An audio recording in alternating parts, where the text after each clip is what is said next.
Doug. Hi, Gracie. Thank you so much for coming today. Thanks for having me. This was We're wonderful. looking forward to the conversation. Happy to be here. This is really nice. Thank you all for being here. I appreciate it. I was hoping we could start when you were in our shoes, when you were just starting out on your career. Your first job out of business school was as an analyst at American Airlines. Correct. You moved around between a couple different airline companies after that, but never left the industry. What drew you to that first job at American and to the airline industry? Yeah, you're going to test my memory. It's a long time ago. But no, a lot of people in our industry, you will find just grew up, with jet fuel in their veins and sit and watch airplanes take off, when they were 12 years old at the airport. I didn't do any of that stuff. I was not a huge commercial aviation enthusiast or anything like it. I was looking for a job. I'd gone straight through from undergrad to graduate school. My concentration was in finance. I wanted to go somewhere where finance was important. Mm-hmm. So I looked toward heavily capitalized industries, and airlines popped up. So as did a number of others. So it wasn't so much the airlines, and I was fortunate enough that at the time American Airlines was trying to build a hub in Nashville, Tennessee, where I was getting my MBA. So they came to campus, I interviewed, and they invited me back to Dallas. I liked the people there. It really was as simple as that. It was, I knew I wanted to go somewhere where what I was reasonably proficient at mattered. Yeah. So that was as targeted as I did, though. But having done it, I loved it. It's a fantastic business. It's really dynamic. So that's kind of why I stayed in it, I think. But it wasn't anything more scientific than that. That makes sense. But you did stay in the industry. And many of our generation are job hoppers. A lot of us, our next jobs, we won't be there for more than a couple of years.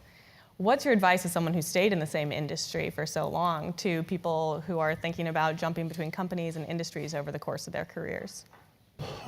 Again, all I know is what I did, so it's hard to suggest that that's the only way to do it, because it's not. But what happened with me again is I got into this business. I found I really enjoyed it.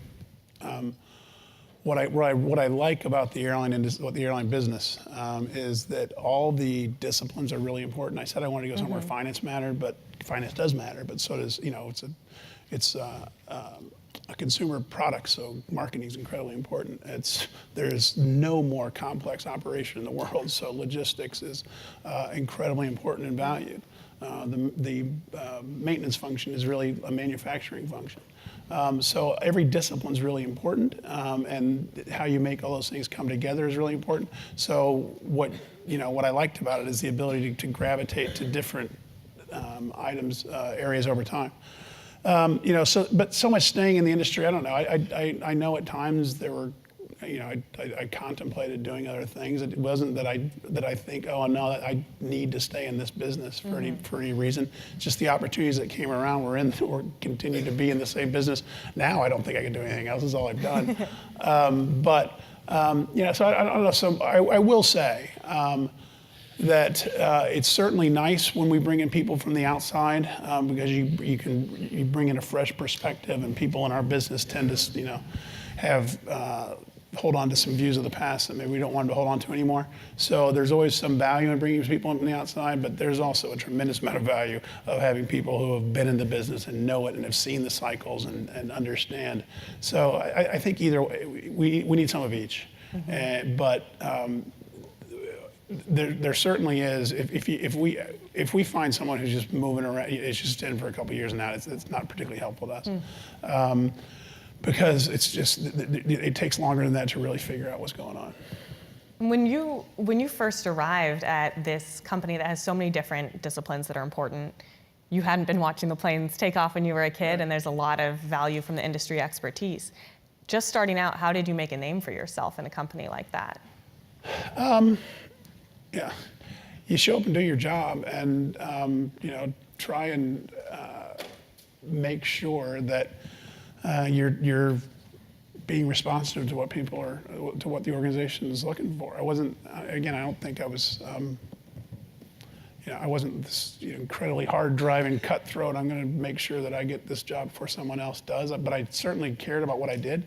I took it seriously, and I worked really hard. I took pride in the work that I did, and people noticed that. And so it wasn't so much that I was going to figure out how I got to this job by this time, but rather I showed up and did the job that I was asked to do. I think I did it pretty well, and people recognized that, and they want you to do more things.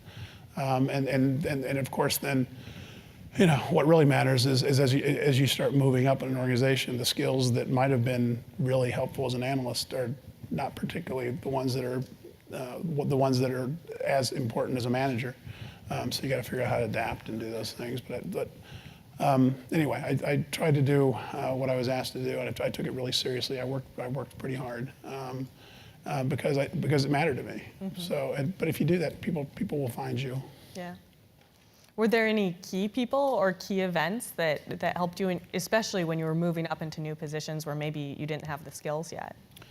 Yeah. Well, what I remember from back then, where my career really started to progress a little faster, is when I was promoted. I was a pretty good analyst, but there were definitely better analysts than me.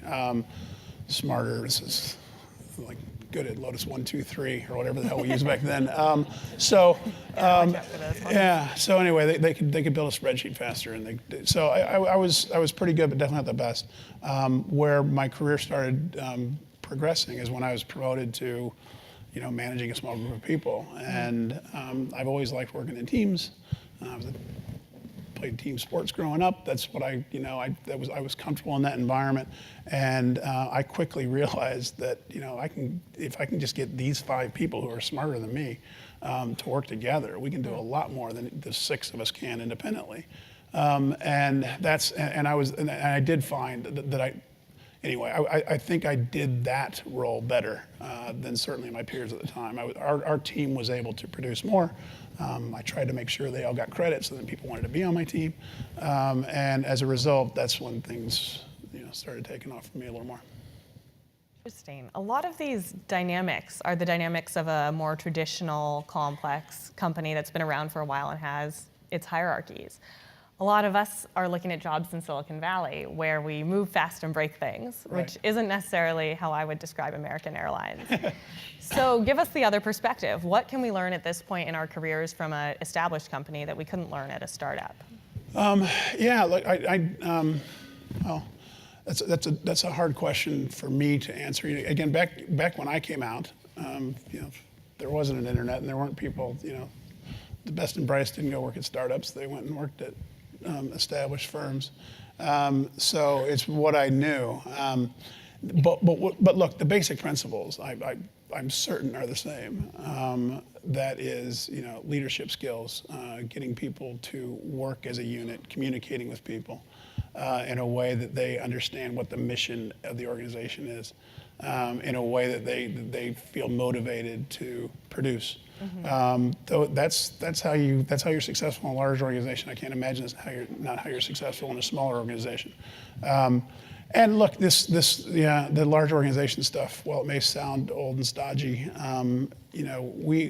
I think the reason our team has done as well as we have, given the cards we were handed anyway, is because I think we think much more like that startup mentality. We took risk others wouldn't take. We did things people thought were crazy. And there's so much value to be created if you're willing to do that in large organizations, because the organization doesn't, it will reward the behavior, but it doesn't encourage the behavior. Anyway, any of you, if asked, look, this is I'll give you roll a dice, and if it comes up 6, I'll give you $50. But if it doesn't come up 6, you got to pay me 5. We're all gonna say, well, of course, you're gonna be 10-to-1 odds on something that's 1 in 6.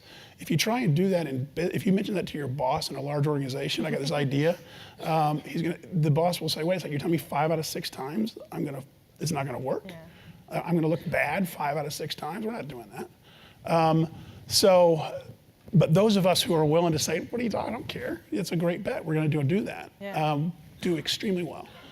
because the risk-reward relationship works, of course, like it does everywhere else, and you're in an environment where risk is less encouraged. So the reward is much higher than it would be if everyone was actually taking the same level of risk or had the same attitude. So, look, again, I only know what I've been through, but I don't feel like it's been boring and stodgy. It's been incredibly dynamic and exciting, and the fun part is taking these risks and seeing and when others don't, and having some things that others would look at and think, oh God, that didn't work for you, which we say, well, it's exactly what we thought it was. I mean, I would do the exact same thing again because it was the right decision.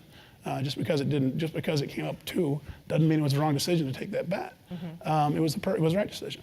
So, and as long as you keep doing those things, particularly in an organization where you're not competing with a lot of people who are doing the same thing, you can do really well.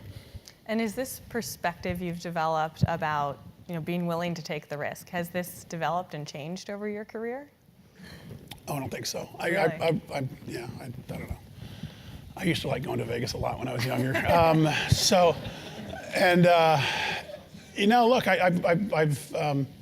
I'm a big proponent of risk taking and always have been. So, and like I say, it's helped me a lot. And things like just in the introduction of my career, when I left, this is inside airline stuff, so sorry, but back when I left American Airlines in whatever that was, 1991.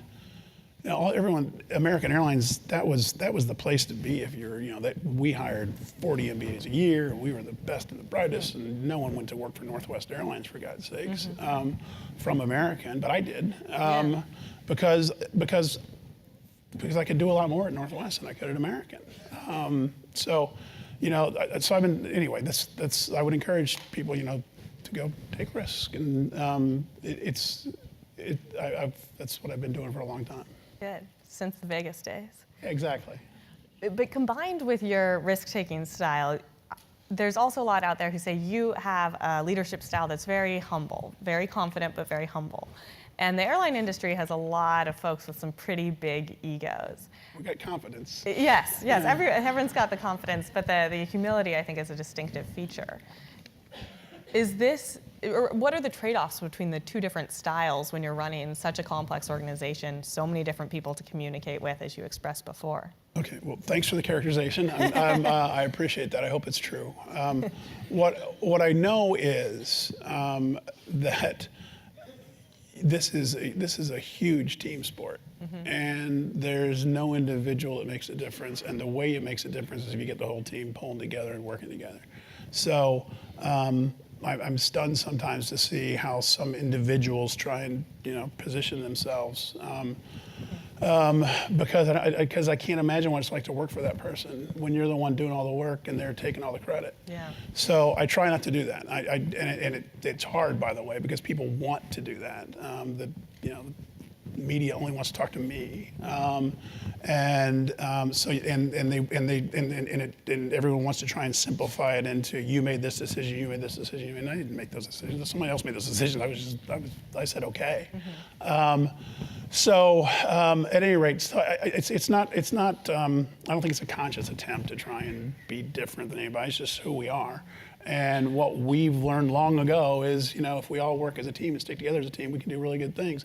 But if any one of us tries to make it about us, then it starts to fall apart. So that's worked for us. Other ways work for other people. That's just what works for us. Yeah. Building on that, the airline industry is one that invokes a lot of negative sentiment among customers sometimes. The Wall Street Journal, I've heard it mentioned. Yeah, the Wall Street Journal recently published a report showing that American Airlines was ranked last in sort of overall ranking of U.S. airlines for 2015. I didn't read that one. I'll send it to you. I'm sure it's wrong. Probably, just a slip up. Maybe I was looking at it upside down, but. That happens. Well, what I want to know is in a team sport, and you're the team captain, and there's results like this, how do you lead the team? Well, you understand the results and make sure. Look, I did read the article, and you didn't read it upside down. But look, we're in the middle of an integration during the Yeah. time that was measured. So things like what they measured are important. But some of the things they measure are really hard to do when you're running two separate airlines, like baggage connections. Yeah. When we've got people connecting from U.S. Airways to American Airlines, and it's harder. So all that we're well aware of that. That's the problem of integration, and that stuff's fixed. So we won't be last next year. American Airlines is one airline now, and we'll get the. So anyway, first and foremost, that's the answer. But to that specific set of circumstances. But I'm not about to suggest, we do everything great. It's a great business, and people shouldn't complain. It's a difficult function to transport people, through bad weather like we're about to have in the East Coast. And people pay a lot for the product. And look, if we do everything perfectly, if we do our jobs perfectly well, the aircraft's perfectly maintained, everyone shows up on time, everyone does their job exactly as they should. The best we're going to do in terms of on-time performance over the course of a year anyway is probably around 85%. 85% of the time, we can guarantee you should expect in the very, very best run airline that you're going to arrive within and by the way, the definition of on time is within 14 minutes of your scheduled arrival time, which is nice too. That's our government. But nonetheless, so what other business has 15% failure rates and for a product, but that's entirely due to weather. That's in the example I just gave, there's no maintenance cancellations. 15% of our flights get delayed because of weather. So we have this challenge of a product that is a means to an end. Most people don't buy airline tickets to fly around on an airplane. They're trying to get somewhere else, and is also because of how complicated it is and how capital intensive it is, it's reasonably expensive. So they expect it to work as a means to an end, and when it doesn't, they get upset. Our challenge is to make sure that we manage that as well, and we're getting much better at this. When things do go wrong, make sure that we're able to respond much more quickly and get people where they need to go, and because people do understand weather, but they still want to get where they're trying to go. So anyway, I've already forgot what the question was, Gracie. But we work really hard at doing in a difficult job to do it really well and to focus on customers. We have a phenomenal team of people. We got over 100,000 employees who are just out there doing a great job every day. It's a really noble thing they do. They get beat up sometimes because they're the ones standing there when the plane can't go. But the reality is, those people are. They make commerce run. Business couldn't operate without the airline industry. They get people to go see other people. They get people to go see the world, and it all happens because of the work they do, and we're really proud of it. But we know we have to get better at reaccommodating people when things go wrong. Yeah, and related to things beyond your control, 10 days after you became CEO of U.S. Airways, you woke up to the news that 2 planes had crashed into the World Trade Center. Right. What went through your head at that moment, and what did you do that morning? I was in Phoenix at the time, working for America West Airlines, I was a CEO for 10 days. It was a nice 10 days, and then all relative. So look, the immediate concern, of course, was for the safety of our team. So quickly after learning about the flights in the World Trade Center, my phone rang, and it was, the FAA was grounding the entire commercial airline fleet. And so we were putting airplanes down. So the best message I got was, hearing that every one of our airplanes was safe and they were on the ground. So, but anyway, then it quickly turns into, the next 3 days of trying, shutting down the airspace and those things. But not much longer once you get past the immediate safety concerns. And by the way, extreme empathy for those who didn't have their employees safe at American United. But shortly thereafter, we moved into what are we going to do about the long-term viability of this business and particularly the company that I was running, which is America West Airlines. We had arranged a financing with some suppliers of ours, Airbus and GE, to help get us through what was already a tough time. It was arranged, but we not fully executed. So that, of course, fell through.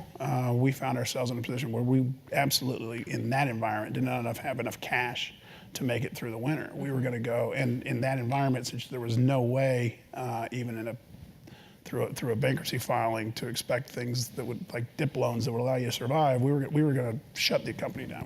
We were going to liquidate without some sort of capital infusion. So, and the only possible way to get a capital infusion in that environment was the U.S. government. They established this government loan guarantee program. So I went from, when I took the job in September of 2001, the one thing I remember telling the board is, look, I know I can do all this stuff. You know, I've done operations, I've done the marketing side, I've done the finance side. The only thing I really haven't done is government affairs, but that's okay, because we're this little airline in Phoenix and we never have to do anything with Washington, really. It's more the bigger airlines mess with that. Well, I found myself living in Washington, D.C., you know, lobbying for a government loan for the next 3 months. Crash course. Yeah. And how did you communicate? So you had a lot of communications with the government the months that followed. How did you think about the various communications to the public, to customers, employees, shareholders? Yeah, well, we tried to make them think everything was okay. And even though we weren't quite sure it was, we were honest. But let everybody know that we were going to get this done, even though we weren't certain we were. So the communication was anyway. It was communication was important, but the real important part was trying to get through this, get through the loan process. By the way, I'm going to embarrass somebody. Is Marlena Slowick in here? Hi. Her father, John Slowick, was our investment banker through all this. So he lived through this with me. So anyway, nice to see you. Thanks. Tell your dad hi. So anyway, he and I went through a lot together. But yeah. So look, you didn't ask. I want to give you one quick story, which I think can help pull this together, and also this career stuff. Because seeing Marlena reminded me of this. Look, we went through this process, and and we were told by the government no. We were told this. You know, Marlena's father and I sat there and had the Department of Treasury send us a fax, at City's Government Affairs Office Friday at 5 p.m. so they could then leave. Yeah. That said, we've reviewed your file and need to tell you that we cannot approve your application at this time, which is, it's no. So, and it's the worst day of my life. We were going to liquidate. And I didn't know what we were going to do about it. And again, from this time now, so it's now, I'm the CEO of this airline. I've been CEO, this is now October, November. So I've been CEO for 2 months. Yeah, exactly. So I'm thinking, I just can't help but think, this didn't turn out right. My career, I'm going to be the worst CEO of all time. I was CEO for 2 months, and we liquidated the company. What am I going to do? And all this kind of me stuff. So, which again I don't feel badly about that. That's natural. Get into jobs and you kind of worry about your career, and I was still worried about my career and what I was going to do. And here I knew I was going to be at this company that was going to liquidate. So, and here's the career story. So I go and on that flight home from DC to Phoenix, DC to Phoenix. I always get up and talk to our team and crew because it's important, and I learn from them. But I didn't want to go talk to the flight attendant crew on this flight because I knew everyone. This was front page news. No one knew yet about this letter, but everyone was asking. So I knew they were going to ask, and I knew I couldn't lie to the flight attendants. But I also didn't. So I was contemplating just spending this 4 hours in my seat. But then I said, I can't do that. I got to get up. So I go back and talk, and I'm glad I did. This flight attendant in the back asked me what's going on. I tell her, well, gee, it doesn't look too good right now. We're fighting through it, but I don't feel good about it. And she says, well, what's that going to mean? I said, well, look, if we can't get this done, we'll file bankruptcy and we'll try and hang on, but I don't feel good about that either. And she just looks at me and says, you can't do that. I've been doing this job for 10 years. I'm a single mom. I've got my life arranged around this flight attendant job. I can't do anything else. I'm really good at it, which, by the way, she was because I'd seen her.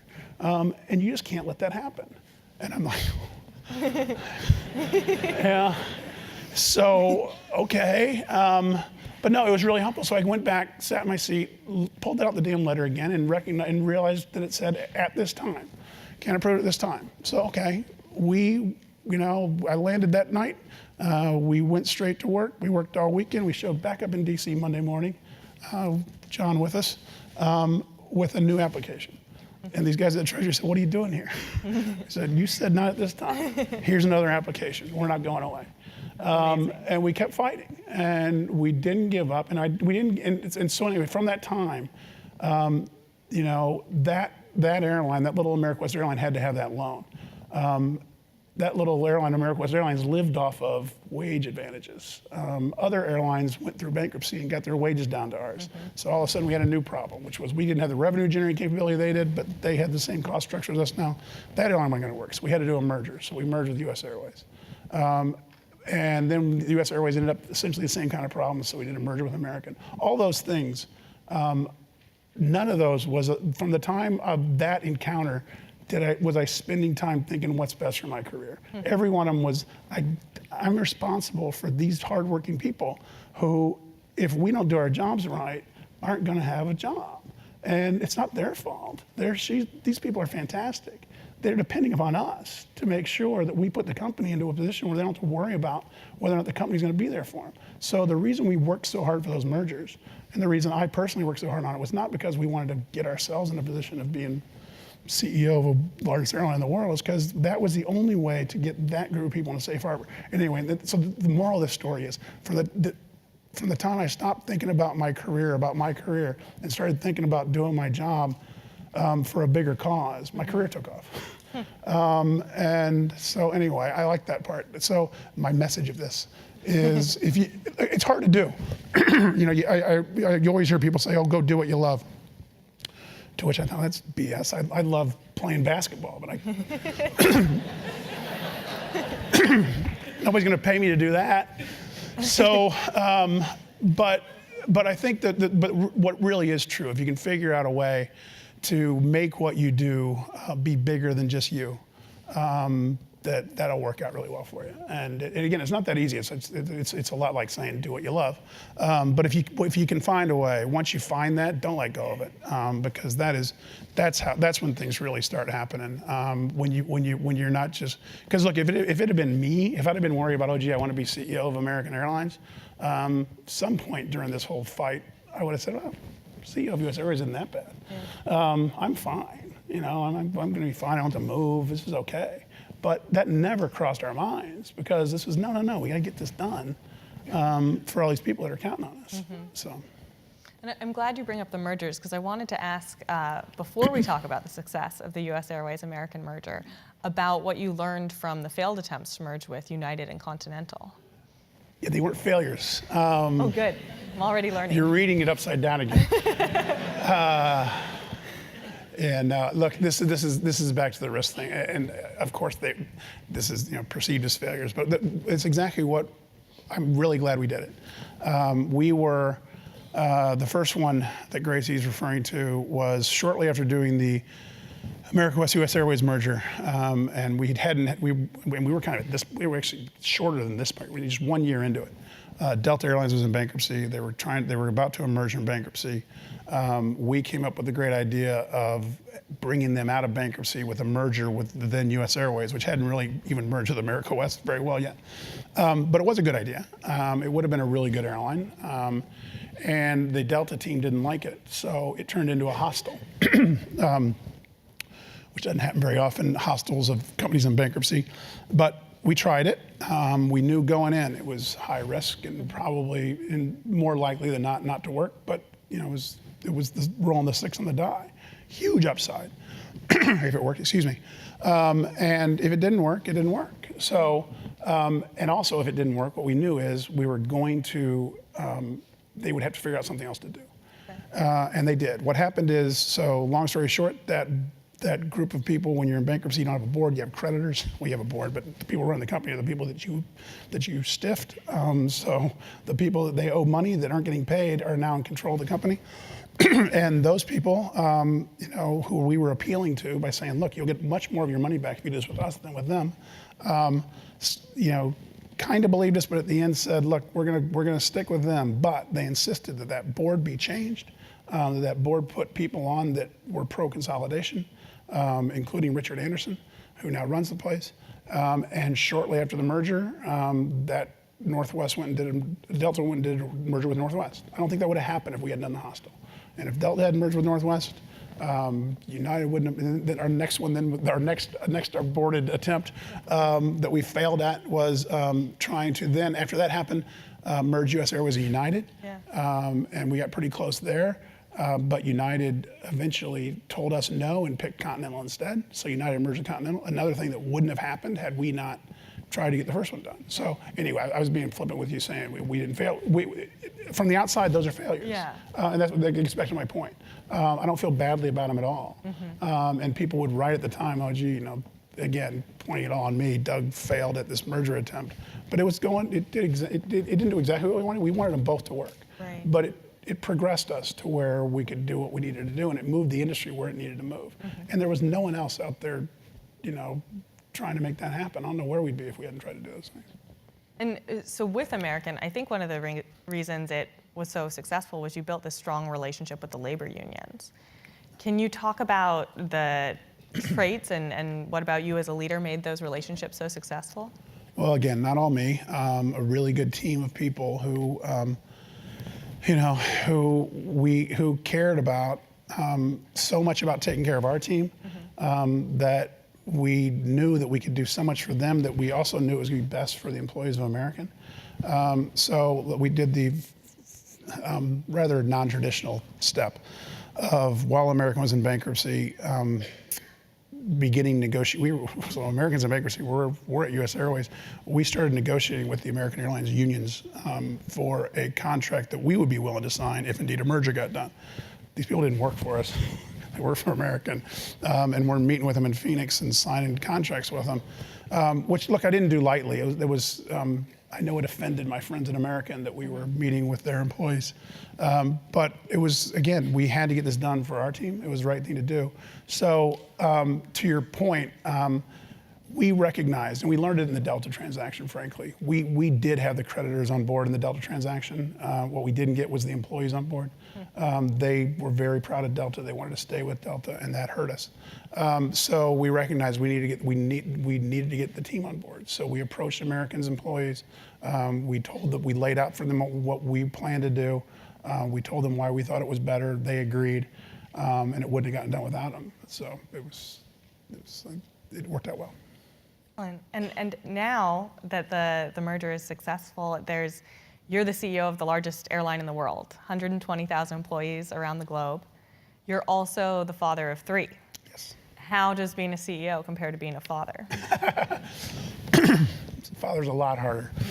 I don't know. Like, I have great kids. I try really hard to be a father more than a CEO. My job, I probably spend more hours as CEO, unfortunately. But frankly, I learned so much from being a father that I can use at work. Anyway, it's raising children is this amazing thing that's everybody does it at some point. So it's not like I'm an expert here, but you just watching the development and watching how people interact and watching how your kids interact helps me a lot to understand and to actually go manage the company. So I've learned a lot more about. I've become a better CEO because I'm a father. I try really hard to be a good father as well. I do things to make sure that I'm home as much as I can be. This is a rarity for me where where I'm out of town for a night and it's not required work, but I wanted to do it. I wanted to do it for George, and I appreciate it as well. But so I try and stay home as much as I can. My job requires me to travel. I I almost never do work dinners in Dallas. If I'm gonna be home, I'm gonna have a meal with my kids. If somebody wants to meet with me, of course, that's important to the company. We can do it at lunch or breakfast, or we can do it in my office. But there's no reason for me to be going to a dinner in Dallas. So I have rules like that I just make sure that I stay engaged, stay balanced. When you moved to Dallas after the acquisition, was that a family conversation about how you balance where the kids have been raised versus where you're doing work? Oh, yes. You're good at this. Do you want to hear this story? I do. Okay, sorry. Yeah, no, it was horrible. I said the worst day of my life was that day that I got the letter. This might have been the worst day of my life. This is a really hard day. You know, my kids, my eldest, who's 20, was born in Minneapolis when I was at Northwest, but we moved when he was 3 weeks old. And the other two were born in Phoenix. And that's where they were raised. And so they didn't, you know, and this merger was in the papers all the time. And, you know, I had one day my daughter, who at the time I guess she's 15 now, so she was 13, sends me a text and says, you know, Mrs. Roswell told me the merger is going through. It's like, Thanks, Mrs. Roswell. Mrs. Roswell's a friend of a friend. I just like, well, I will know before Mrs. Roswell. And I promise I'll tell you. But, you know, because the things would happen, like, you know, a rumor would, you know, that, you know, we got to deal done with the unions. And that's, okay, the merger's gone through is the way it gets reported. So all of a sudden my kids are just going crazy. So anyway, they didn't want to move. So anyway, the bad part was when we finally did to do it, and I'd been telling them all along, quit listening to everybody else. When I tell you, it's when it's happening. Don't worry about it until then. So they at least had some comfort in that. And then one day I had to come home and grab them and say, hey, I need to talk to you. And as soon as my daughter walked in, I said, hey, I need to talk to you, and pulled her, and we'd already had the two boys and my wife there, and she walked in the room and just saw that they were there and just started sobbing. So aren't you glad you made me tell that story? I'm sorry. That's all right. So no, it was really, but look, that's stuff you got to do. She's fantastic. She's fine now. She wouldn't leave Dallas, so it's all fine. But yeah, I mean, that was the bad part of doing this. We were, and again, gets back to, look, if we were just doing this for ourselves, we just stayed where we were perfectly fine and happy. Yeah. But you got to do what's right for the organization. And now that you're at this point, the merger, the final pieces have come together. Hopefully friends have been made in Dallas. What's next for American as a company, and what's next for you as CEO? Well, look, we have set an objective of ourselves of becoming the greatest airline in the world, and we're not there yet. So we have a lot of work to do. We spent the last 2 years integrating, which is sounds boring, and it is, but it's really hard work, and it takes a lot of time and effort, and our team has just knocked the ball out of the park. But now we've gotten through the vast majority of that. We still have some left. And now we really need to go start producing now that we are working as one airline. And we know what we need to do. Our objective is to be the best in the world, and you know that's a somewhat nebulous term, but we know we're not it now, so that at least we know we have to make some progress. But what it certainly means is you got to be an airline that people want to fly. You have to be an airline where people want to work, and you have to be an airline where investors want to put their money. And you know, we're doing okay on each of those, but we can do a lot better on each, and we're not the best at any of them. And we want to be the best at all of them. So we're going to make huge improvements to the product. It's already begun. That includes the operational reliability issues that you mentioned, but it also includes you know, entire modernization of the fleet, brand new airplanes. We now have the youngest fleet in the world, or in the United States. We have that includes you know, Wi-Fi through all of our airplanes, including international, lie-flat seats international, taking our Admirals clubs to look like, you know, the kind of clubs you'd see when you fly internationally, not just when you fly in the United States.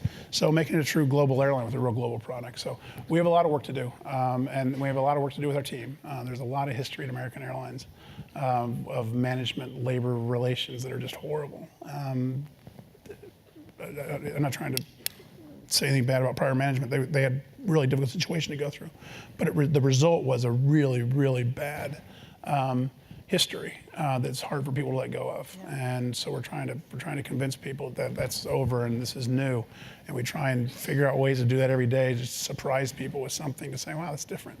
This feels different. So we got a lot of work to do with our team too. And by the way, it's incredibly important to the first one. The airline business is so much about the employees that you interact with and their attitudes. So if we can get our employees to be excited about being where they are, our customers will be much happier on the airplane, and that'll help us drive more passengers to the airline, and that'll help us meet our goals of getting a return for our investors. So it starts with the employees. A lot of exciting work ahead. Thanks. Excellent. I'd like to open up to the audience now for questions. I think our first one is from Twitter. So thanks both for a wonderful conversation. So the first question from Twitter comes from a chap called Jake. who says that the Economist wrote that airlines are wonderful generators of profit for everyone except themselves. How do you envisage changing that, especially with headwinds such as climate change and so forth? Yeah, that's that was true from the beginning of time until recently. This airline, this business is transformed, and I believe that as much as I can believe, as much as I can possibly stress. Not no one. Very few others seem to believe it. The market doesn't believe it, as you can see with the way our stock is trading versus what we're looking at in terms of earnings. It's hard for our employees to believe it. It's hard for the management team to believe it, and it's obviously hard for the economists to believe it. So, but look, this is a real business now. We're producing real returns, and we've got a business now that it's still a cyclical business. People will fly less in bad times and fly more in good times, but we're producing profits now that are in line with general industry, actually a little ahead of them,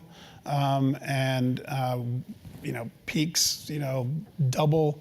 The highest earnings the industry's ever produced, even though we're hopefully not at peak margins right now. So I think the industry has been largely transformed, largely due to the consolidation that we discussed. So that's what we needed to do. The problem with the world before, where everyone else made money and we didn't, all of our suppliers made money, Boeing made money. That's, by the way, how America West and others stayed around, because those who lived off of our carcass needed us to be around for a little more, so they'd loan us money to keep us kicking around. I've on 3 occasions received loans from either GE or Airbus to save a company from going into bankruptcy, America West and US Airways. But no one talks about that anymore. We're not even kind of doing that. We're out raising, we raised last week $1 billion of aircraft financing at below 4%.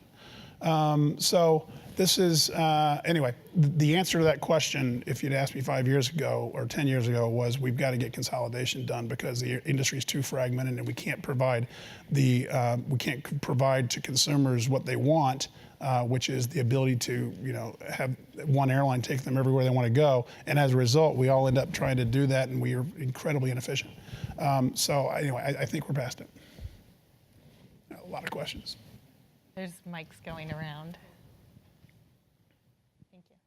Morning, thanks for coming. Sure. Really appreciated your remarks on teamwork. It made me think right away of one of your agents in Raleigh. Her name is Tammy Fields. We fly a ton, and she has basically adopted our family. She keeps an eye on award seat searches that we're trying to do to Tokyo or somewhere, and calls me up when something comes through. Just so far above and beyond the call of duty. We were stranded one time in Peru. It was Tammy that got us out of the fix and got us flights and pulled whatever strings needed to be pulled. Really the kind of success story you're looking for. I'd like to give you her name when you're finished, if that's okay. I got it, and I see my colleague down there typing it into his iPhone. So we got it. Tammy Fields in Raleigh. We will definitely let her know. Tammy Fields in Raleigh. Thank you for telling me. We have a phenomenal group of people like that. So thanks for telling me.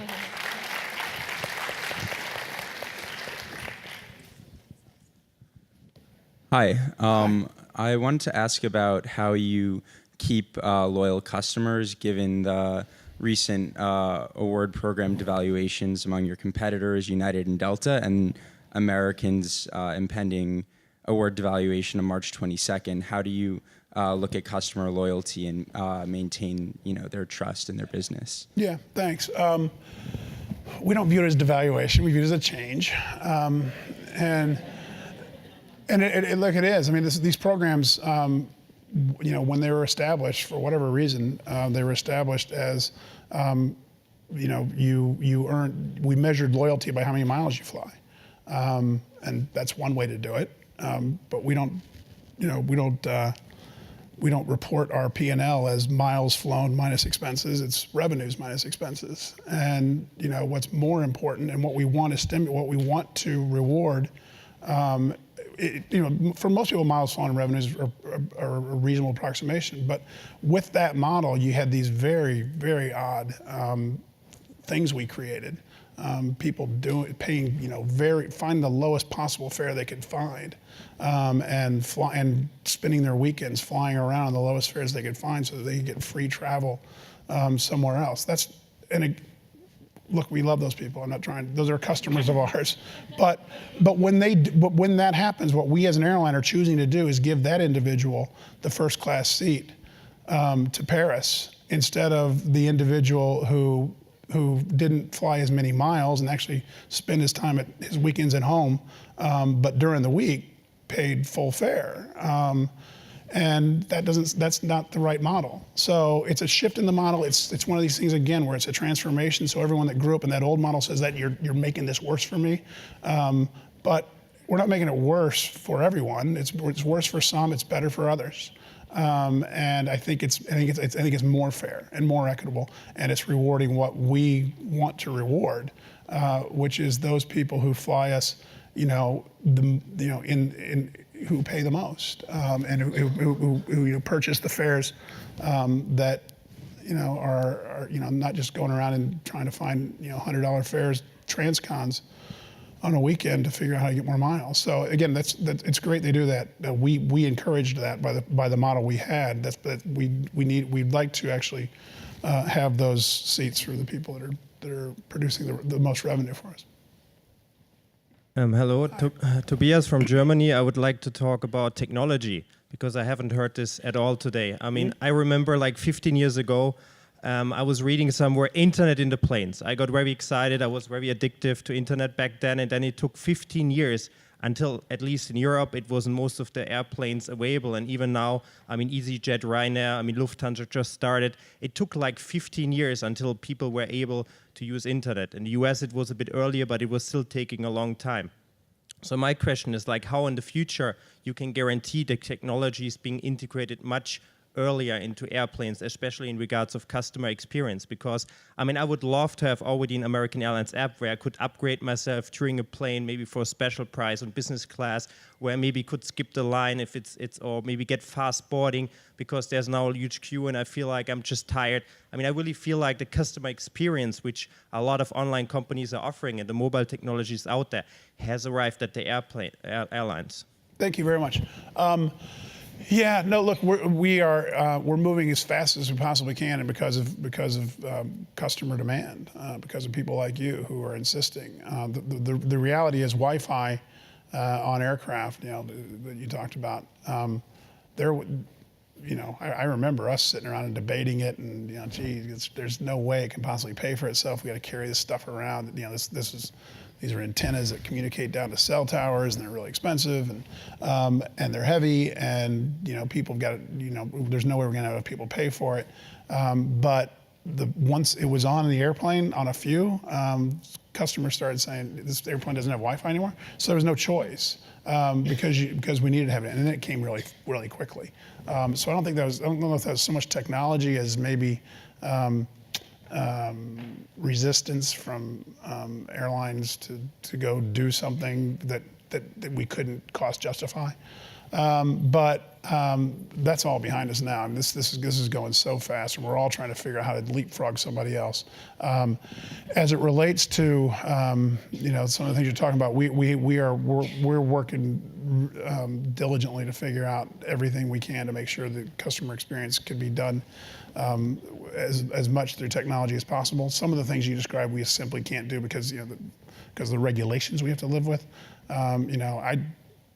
I can tell you right now, if the way I travel and the way probably most of you travel, there's no reason for me to see an individual until I get on the airplane. There's no reason to have an interaction with, or even to see an American Airlines employee until I get, because I'm not checking a bag, and I've got my boarding pass on my iPhone, and I hand it to someone who then puts it under the thing, and I can do that. But we're not allowed to not have an agent stand there and just let an individual decide that they're going to get on the airplane. So some of this is just requirements that we're always going to have. But we can do a lot better, and we're working really hard at it. I can tell you, American Airlines, as it relates to this, we now have, we're putting internet onto our international flights. It's not on all of them yet, but we're way ahead of the game there. So transatlantic things you couldn't do before, because now we're shooting up satellites instead of going down to cell towers. And with that technology, that's new technology. Now we can actually provide Wi-Fi service anywhere in the air. So we're moving to that as quickly as we can. So we'll keep working on it, but we agree with you. I'm afraid I'm going to take the last question for myself, which is... You earned it. Thank you. I've tried. Yeah. What advice do you have for the MBAs in the room? If you could go back and it's your time at Owen, what do you wish you could tell yourself? Well, anyway, again, so many of you are going to go off and live in your basements, so I'm not sure what to tell you about about how to do that. You're smarter than I am, but what I can tell you is what I do know, at least from a more traditional perspective, where you go show up at a job, is I was honored. As part of the introduction, to have this the relationships matter piece mentioned. That's what I think. What I believe is, and what I would encourage. The reason was I was talking to a group like this, and what I told them is, look, what I have learned in my career, that I know it's taught in business schools and it seems so matter of fact that why do you even teach it? But you can't stress it enough. Is how important relationships are, and how you treat people in your relative success. And there's this perception amongst some amongst some outside of business that business is this the way you get ahead is backstabbing, cutthroat. That doesn't work at all. It absolutely. I mean, it will work for a short period of time, but you'll be done, and you'll go need to find another job before too long. In another industry, because it doesn't work. What matters is people that in every relationship they have, you treat people with respect and dignity, and you show up and do your job well. And what I watch people, I don't think they fully appreciate is from the time you walk in the door, that starts, and you're building relationships with people, and you don't have any idea. You can't possibly decide, oh, that's somebody I really need to have a relationship, and that person's not. That's what I've learned through all this crazy story of all the stuff I've been through. I mean, this American Airlines, US Airways merger, we ended up with people in part of this process that helped us out, that said, oh yeah, 15 years ago, we worked on this project, and at that time, there's no way we would have thought that individual was going to be representing, the flight attendants who were really important to us at the time. But thank goodness we treated that person well 15 years ago. And if we hadn't, and they hadn't been treated maybe so well from the other side, it made a huge difference. So anyway, the message is this: from the day you walk in the door, you're gonna start those relationships, and people are, and if you try and say, oh, I care about that person, not that person, that's not gonna work. So treat everybody the same. Treat everybody, and if you do that, you will just the people that do that versus those who don't do dramatically better. And I think that's the biggest key as anything. So give somebody the same intellect, energy, integrity, all that, but not the ability to build relationships with somebody who can, and they're going to have dramatically different careers. So that would be my advice. Just be nice to people. That's great advice. Thanks. Thank you so much, Doug. All right. It's been amazing. Great job. Thanks. Thanks a lot.